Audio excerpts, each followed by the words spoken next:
Imagine a world of eternal night, where crushing pressure reigns and sunlight never reaches.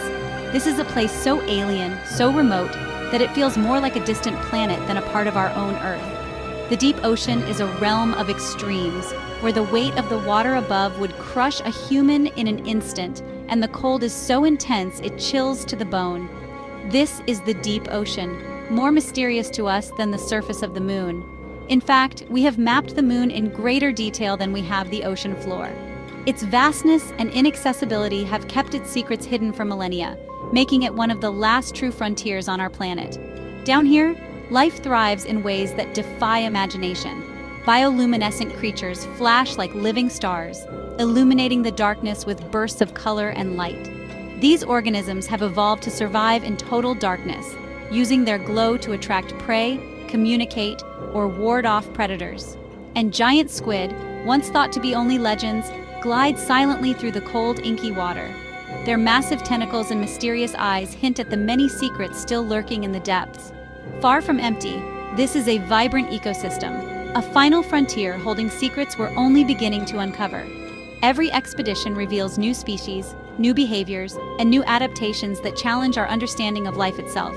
For centuries, its extreme conditions kept us out, immense pressure and darkness hiding its inhabitants. The technology to explore these depths simply didn't exist, and so the deep remained a place of myth and speculation. But now, technology has caught up. Remotely operated vehicles, or ROVs, send back images of life forms that seem straight out of science fiction.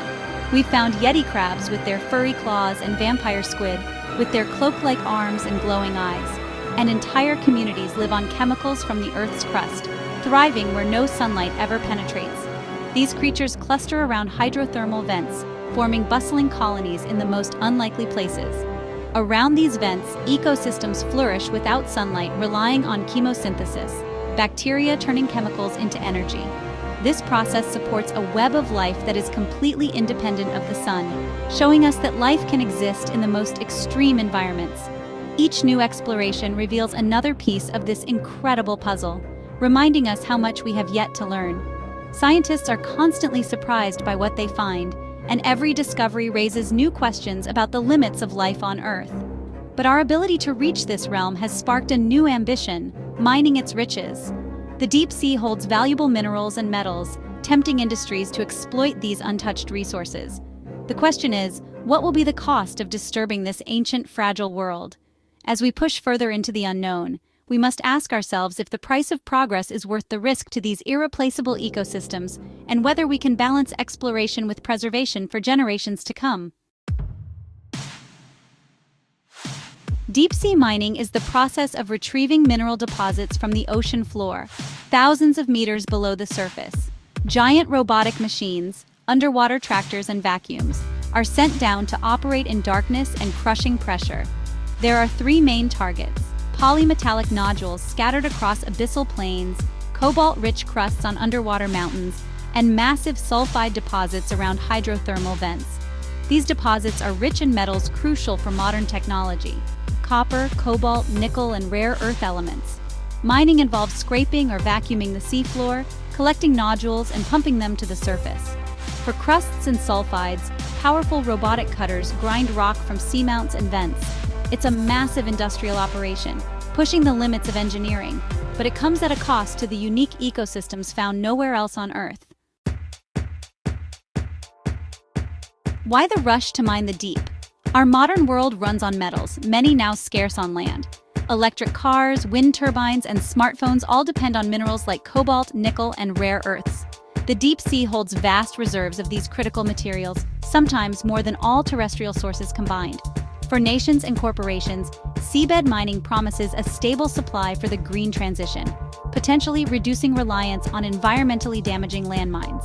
The International Seabed Authority, or ISA, governs these resources in international waters, issuing exploration licenses and developing mining regulations.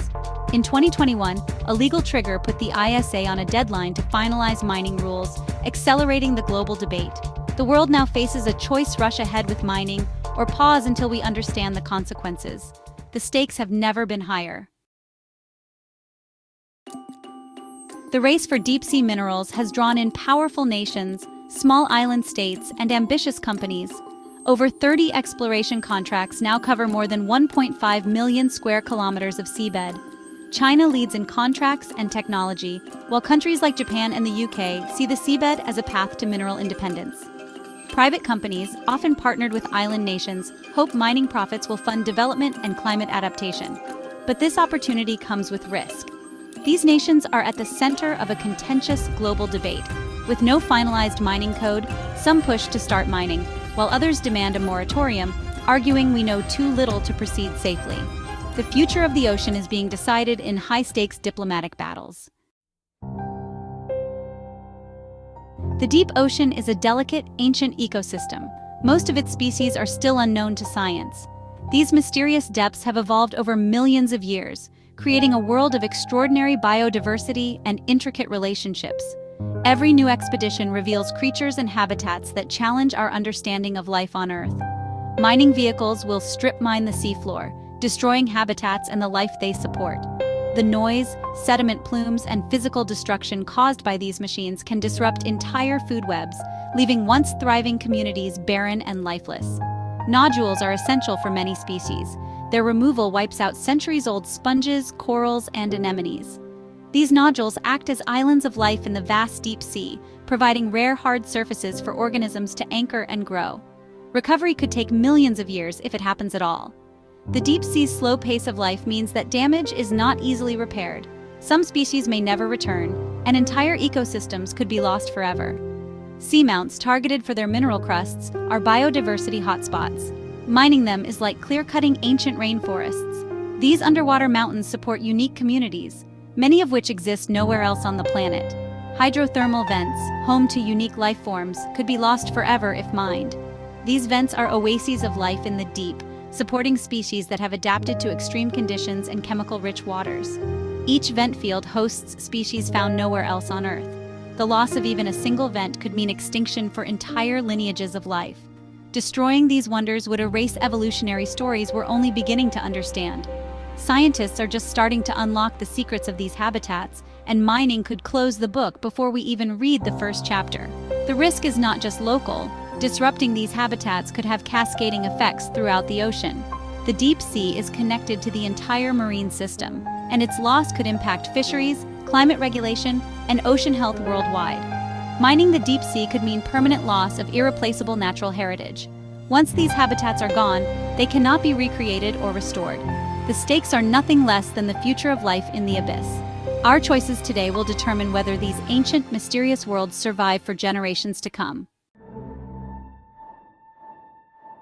Mining doesn't just destroy habitats. It stirs up massive sediment plumes that can drift for hundreds of kilometers. These clouds smother filter feeders like sponges and corals, starving them far from the mining site. Wastewater discharged at mid-water depths creates another plume, with unknown effects on vital ocean zones.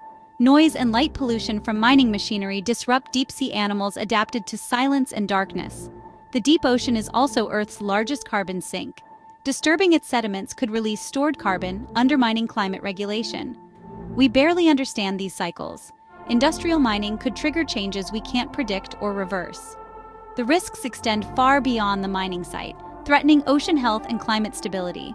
Once unleashed, the damage may be impossible to contain. Are we ready to gamble with the planet's life support system? The deep-sea mining debate pits urgent need against irreversible risk. Supporters argue it's essential for the green transition. Electric cars, wind turbines, and clean energy all need these metals. They claim deep-sea mining could be less damaging than land-based mining, with no direct human displacement. For small island nations, mining revenue could fund critical infrastructure and climate adaptation. But critics warn we're risking unique ecosystems we barely understand.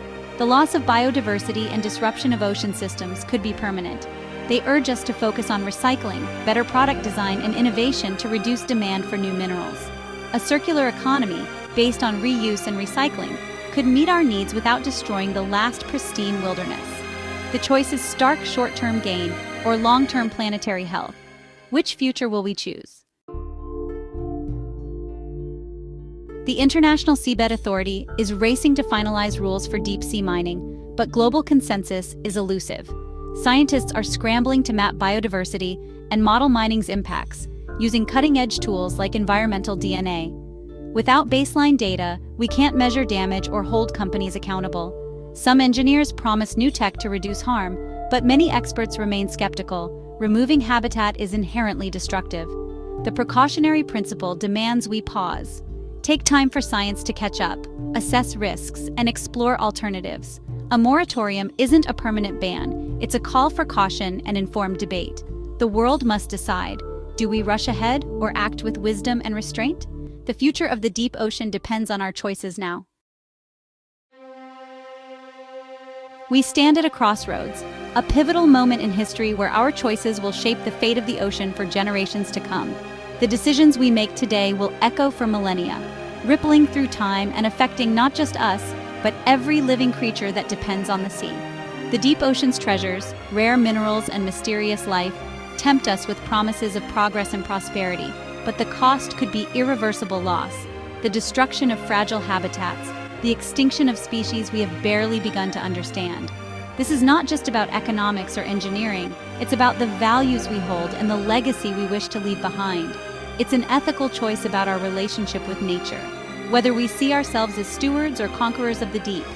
Do we destroy what we don't yet fully understand for short-term gain, risking the unknown consequences? Or do we choose to protect a common heritage, ensuring that future generations can marvel at the wonders of the deep just as we do today?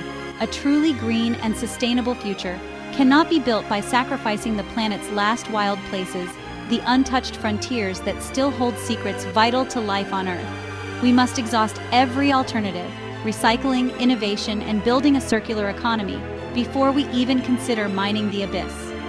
There are solutions within our reach if we choose to invest in them. The ocean has given us so much: food, oxygen, inspiration, and wonder. Now it needs our protection more than ever. Let's invest in science, exploration, and global cooperation, and deepen our understanding before unleashing industry on these fragile ecosystems. The future of the deep sea is being decided now, by governments, companies, and by each of us. Let's choose wisely, with foresight and compassion. Our grandchildren and their grandchildren will live with the consequences of what we do next. The ocean's future is truly in our hands.